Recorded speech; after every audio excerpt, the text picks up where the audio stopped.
Well, hello everyone, Mr. Sunshine, Royce technician Eddie, coming to you live right here in a Saturday night, sunny South Florida day.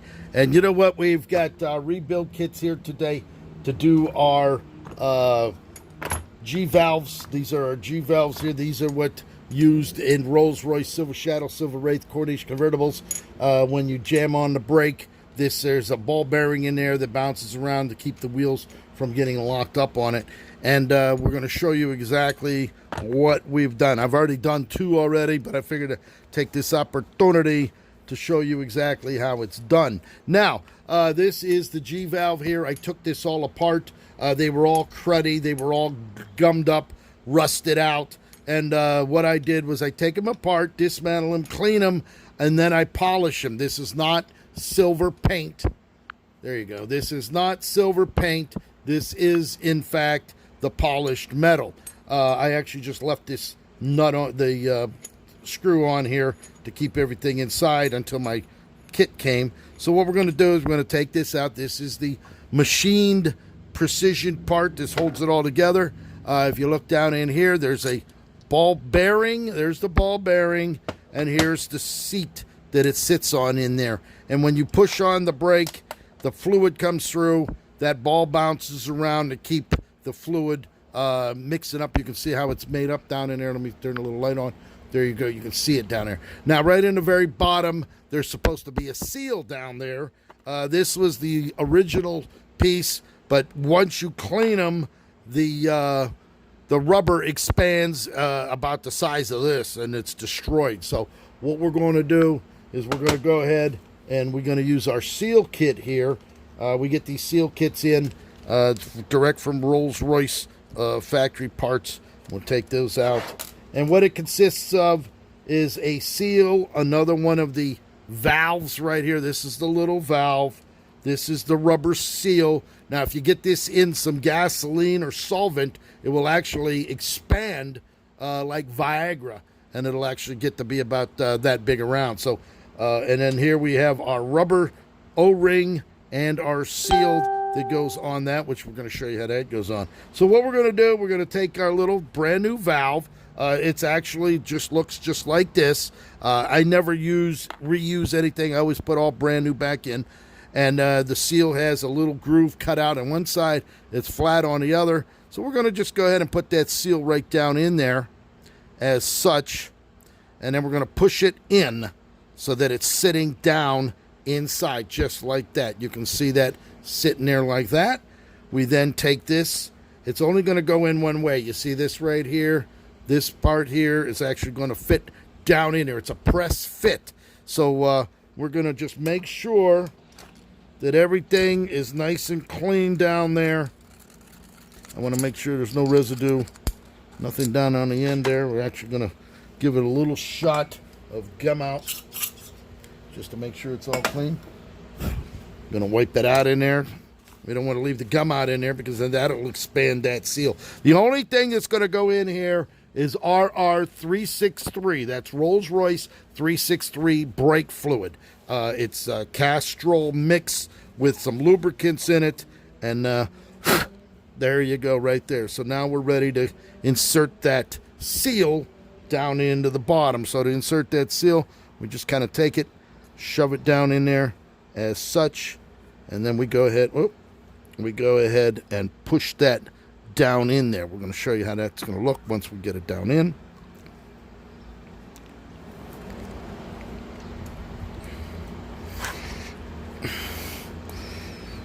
And there you have it. We'll turn a little light on. There it is. There's the seal down there. The rubber's wrapped around it nicely, just the way it's supposed to be. We make sure that that doesn't fall off of there. And once you have it in, just like that, we go ahead and we drop the ball bearing in. Now, we also replaced the ball bearings, but these look like they were hardly ever used. The one I did last week, it was all dented and pitted. It must have had over 100,000 miles on it. And over the years, the billions and billions of pounding back and forth down inside there. But these are in excellent shape. So we're going to reuse that ball bearing. That goes down in there just like that. Here's their metal cover. You can see it is as precision as can be. It is a extremely tight fit. It's got to go in there just right, just like that. We set that aside. We then go ahead, we're going to put our O-ring and our nylon seal down on there, just like that. There it is.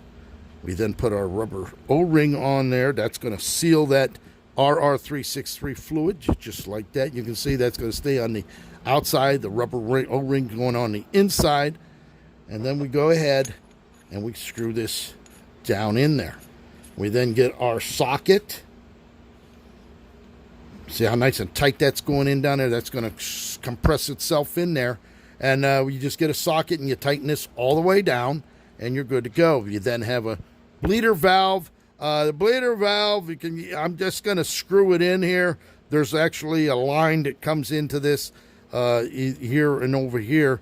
But for right now, I'm going to actually just leave it over here on this side because we're going to be tightening this down. So there you have it. That's how you rebuild a G valve for a Rolls-Royce brake system, just like this. Got it off.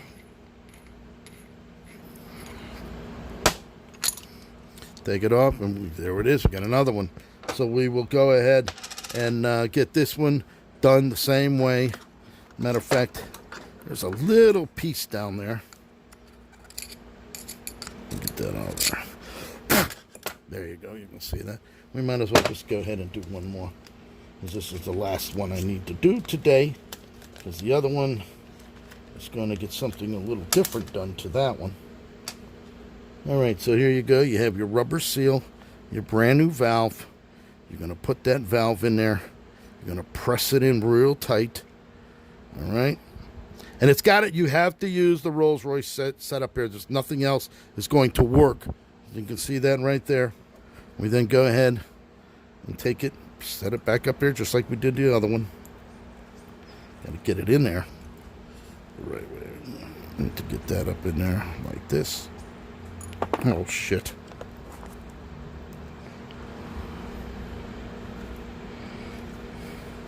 Come on.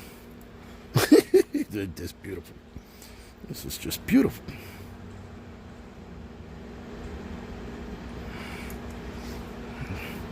That's the way it goes, just like that. And once you get it into position, you got to make sure it's the right side up. It's only going to go in basically one way. And we go ahead and push it down into there. I just heard it click in.